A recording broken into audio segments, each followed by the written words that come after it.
Bonjour à tous. Bienvenue à cet entretien de Sika Télévision, réalisé dans la ville de Douala au Cameroun. Notre invité du jour s'appelle Jean-Marc Ngos, président du parti de l'Esprit d'Avril 48 et candidat potentiel de l'élection présidentielle d'octobre prochain au Cameroun. Avec lui, nous parlerons de la crise anglophone, de sa candidature à l'élection présidentielle dans un contexte de crise. Bonjour, Président. Bonjour, Monsieur Narcisse Oum. Bonjour à vos nombreux téléspectateurs de Par le Monde. Qui est Jean-Marc Ngos? Écoutez, permettez-moi une fois de plus de leur adresser, ainsi qu'à vous-même, mes vœux cordiaux. Je les formule sur le plan de la santé, de la prospérité, du succès, du plein épanouissement. Maintenant, pour répondre à votre question, qui est Jean-Marc Ngos, écoutez, je suis un jeune Camerounais issu d'une fratrie de 9 enfants, qui aujourd'hui, par la force des choses, est devenu inventeur. J'ai inventé les fusils d'assaut. Je suis le premier noir au monde à l'avoir d'ailleurs fait. Je suis le plus jeune fondateur de parti politique au Cameroun depuis 2006, avec le défunt Lapidot de Banga, paix à son âme. Je suis psalmiste, comme le roi David, j'ai rédigé des psaumes. Donc je suis à côté de ça, ce philanthrope-là qui n'aime pas voir la misère autour de lui et qui pense qu'on peut améliorer le monde en étant au chevet des autres. Parce que je dis, comme je vais paraphraser Victor Hugo, quand je parle de moi, je parle de l'autre. Et mon principe est simple, chacun pense ce soit de sauver les autres, on se sauve soi-même. Pourquoi on vous appelle-t-on Mpondol? Podol parce que justement le Podol en pays Bassa, selon la socio-anthropologie de la cosmogonie Bassa, le Podol c'est le Ouin, c'est l'élu, c'est le guide si vous voulez. Et je suis le deuxième Podol dans l'histoire du peuple Bassa. J'ai été intronisé l'année dernière par 72 Mbomboc à Bodmakak, le 12 février très précisément. Les Mbomboc Bassa Batimpo m'ont invité à leur rencontre et nous avons échangé sur un certain nombre de sujets.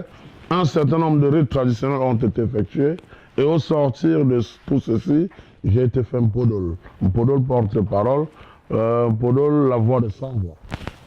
Mais pourquoi c'est seulement à cette période qu'on entend parler de vous et de votre parti politique? Écoutez, pensez qu'on entend parler de moi seulement maintenant, je dis, c'est pas juste si on pense comme ça, parce que, comme je l'ai dit, je suis le plus jeune fondateur de parti politique au Cameroun.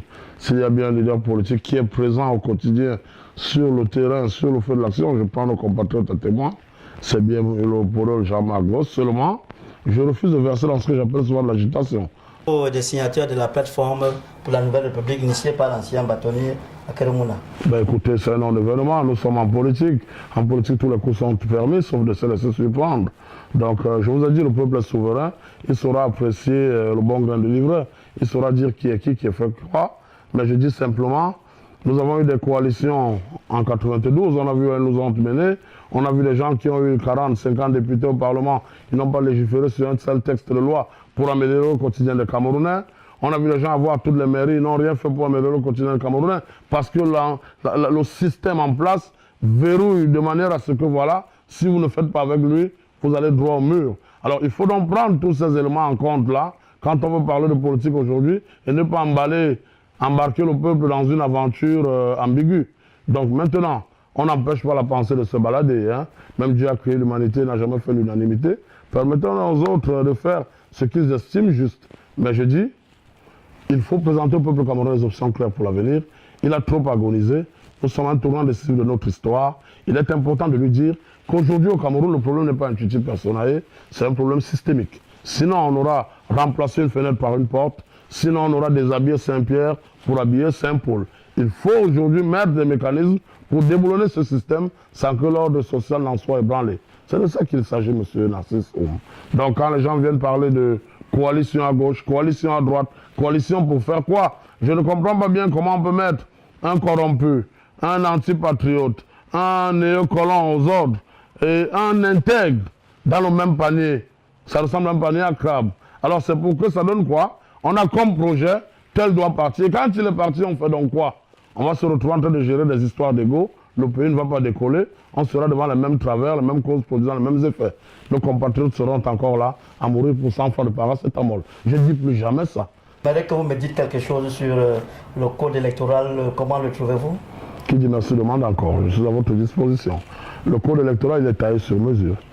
Il est taillé, il est fait pour servir le chef de l'État actuel. C'est pour ça que voilà, nous laissons encore placer l'ambiguïté sur notre participation à l'élection présidentielle. Aux autres élections, on sera présent. Et c'est pour ça que j'invite d'ailleurs nos compatriotes à s'inscrire massivement pour que le projet que nous portons prenne corps, qu'il devienne réel. Mais pour ce qui est de l'élection présidentielle, je m'interroge encore parce que nous sommes des Bantous. L'actuel chef de l'État fait le tour de tout le pays. Chaque région au Cameroun lui a donné les éléments du pouvoir. Il a été intronisé dans Lombok. Je suis aujourd'hui intronisé chez les Mbomok. Je suis un Podol, ok. Mais il a été dans Lombok, il a été dans le Ngondo, il a été dans le Ngwon, il a été dans le Lankam, il a été partout. Alors j'estime donc qu'aujourd'hui, il a les leviers du pouvoir. À côté de ça, il nomme les administrateurs civils qui gèrent l'espace géographique où s'organisent les élections. Il nomme les organisateurs des élections, la commission électorale et les CAM qui lui sont redevables. Il nomme la justice qui promulgue les élections. Il nomme l'armée qui peut faire respecter les décisions sorties des urnes, qui peut faire respecter les résultats des urnes. Tout ce beau monde lui est redevable et il incarne pour eux un acquis, il incarne pour eux un système de prévarication. Alors au nom de quoi tout ce beau monde-là va tourner le dos à ces acquis et dire voilà, non, c'est Jean-Marc Gosse qui a gagné. Il faut faire attention. Il faut faire attention. À partir de ce moment, je dis, les dés sont pipés. Vous ne pouvez pas aller engager un jeu de poker alors que le joueur en face a déjà les jokers, les axes, les machins. C'est perdu d'avance. Donc il faut être réaliste. C'est le réalisme politique. On veut bien être émotif, on veut bien l'émotion, on veut bien surfer sur le mal-être de nos compatriotes, on veut surfer sur leurs revendications, mais ne les embrouiller pas. Les Camerounais souffrent beaucoup pour qu'on les enroule dans la farine. Il est donc question de se mobiliser pour avoir la majorité au Parlement. À partir de ce moment, politiquement, on peut modifier le code électoral, on peut modifier la composition de la commission électorale. Et là, le coup est jouable pour aborder les présidentielles sereinement. Voilà ma vision. C'est votre vision. Pensez-vous que votre modèle, le président Paul Biya, a échoué? Ben écoutez, je suis dans la posture du roi David qui doit succéder au roi Saül. Saül, c'est d'ailleurs Paul dans le livre gréco-romain. Je ne porte pas de jugement sur le chef. Je dis simplement, le premier paramètre à l'autorité, la soumission à l'autorité. Je le respecte, je n'ai pas peur de lui. Maintenant, écoutez, vous me posez une question, permettez-moi de répondre, monsieur Narcisse. Vous voulez prendre ma place? C'est moi le prochain chef de l'État et pas vous. Souffrez que je réponde. Alors, je dis, l'actuel chef de l'État, il fait partie de mes modèles. Pourquoi? Un modèle, c'est quelqu'un qui vous donne envie de faire quelque chose. De par son charisme, de par sa façon d'être dans l'exercice du pouvoir, je ne dis pas d'appliquer le pouvoir, très jeune, depuis ma tendre enfance, il m'a donné envie de faire la politique. C'est ça un modèle, c'est quelqu'un qui vous inspire. Je dois le lui reconnaître, je ne peux pas dénier ça. Maintenant, a-t-il bien géré? Ça, c'est sujet à caution. Je dis tout ce qui a été fait pouvait être mieux fait. C'est pour ça que j'ai passé le temps à faire des propositions. Bon, maintenant, dire est-ce qu'il a échoué? Qui suis-je pour le noter? Mais je dis simplement, nous sommes tous complices de la mauvaise gouvernance actuelle. Parce que quand vous montez un très beau projet, les Camerounais, certains de nos compatriotes qui versent dans la délation, dans le dilatoire, vous disent non, l'heure n'est pas au projet, il faut d'abord que tel part de machin. Mais le projet, c'est comme une étude de faisabilité dans un concept. Quand vous voulez vous jeter dans les affaires où j'évolue, il faut avoir une étude de faisabilité. C'est elle qui vous permet d'avoir la visibilité sur ce que vous avez à faire. Donc, aller à une élection sans un projet de société, sans un programme politique, c'est carrément surfer sur... c'est faire de la navigation à vue. Quelle est la position de votre parti par rapport à cette crise qui sévit depuis plus d'un an? Ben, ma position est claire, je suis dans l'amertume, parce qu'on ne peut se réjouir quand un de nos compatriotes tombe. Quand un Camerounais tombe, c'est un drame, quand plusieurs tombent, c'est une catastrophe. Mais il me souvient simplement que quand cette crise a démarré, vous étiez à Bonapriso lors de cette conférence de presse, il me souvient.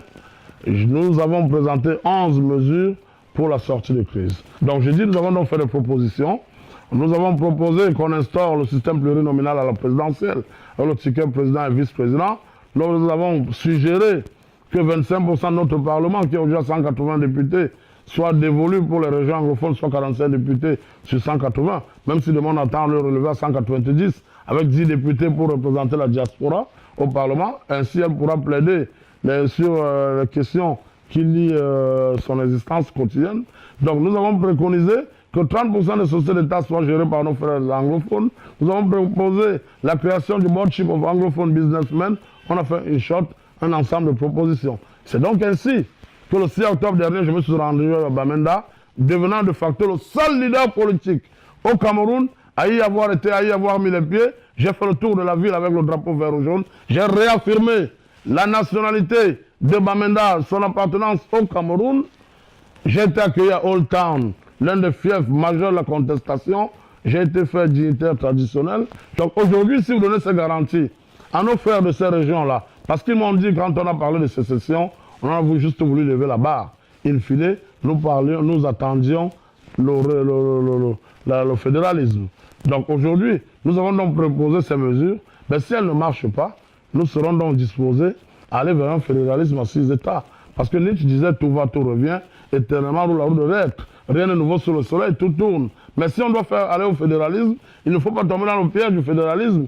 De 2 États où on a les francophones d'un côté, les anglophones de l'autre, nous prenons dans un fédéralisme à 6 grandes régions, avec la région littorale sud-ouest, la région ouest, nord-ouest, la région centre-sud, la région est, la région Adamawa et nord, la région extrême nord. Ça fait 6 grandes régions.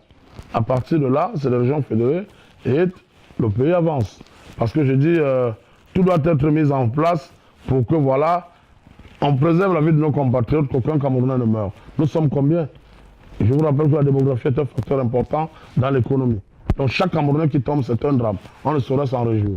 Il faut faire attention aux sirènes du tribalisme, de la division, qui sonnent à longueur de journée. On dessine le diable à nos portes. C'est facile d'appeler le diable, mais quand il est là, il faut bien lui faire face. Et là, ça devient compliqué. On sait quand ça commence, on ne sait jamais quand ça finit. La prophétie annonce des affrontements fratricides dans notre pays, où un Camerounais se lèvera contre un Camerounais. Chacun de nous doit être juste, de manière à ce que, voilà, quand sera venu ce moment, s'il doit arriver, je touche du bois, que les justes soient préservés. Pour sortir de cet entretien, que pensez-vous de l'arrestation des leaders du mouvement indépendantiste au Nigeria? Est-ce qu'avec cette arrestation, quelque chose peut changer dans la crise anglophone? Je viens de vous dire tantôt, la solution à cette question, à cette crise ne viendra pas du régime ou de l'actuel régime. Ils ont été arrêtés, je crois que ça rentre dans la logique de la préservation d'une nation. Quand un chef d'État prête serment, il promet de veiller à l'intégrité nationale, garantir la sécurité aux frontières de la République, il veille à sécuriser la nation. Donc si cet acte s'inscrit dans cette logique, écoutez, pourquoi pas. Est-ce que ça peut être une opportunité de les gracier, de tendre la perche, de sauver les meubles? Écoutez, le temps nous dira. Pour l'instant, aucune autorité ne s'est prononcée officiellement sur la question. Pourquoi dois-je surfer dessus? Les Camerounais ont d'autres problèmes plus préoccupants en ce moment. Donc, je préfère voir la chose comme ça. Je vous remercie. Je vous en prie, M. Narcisse.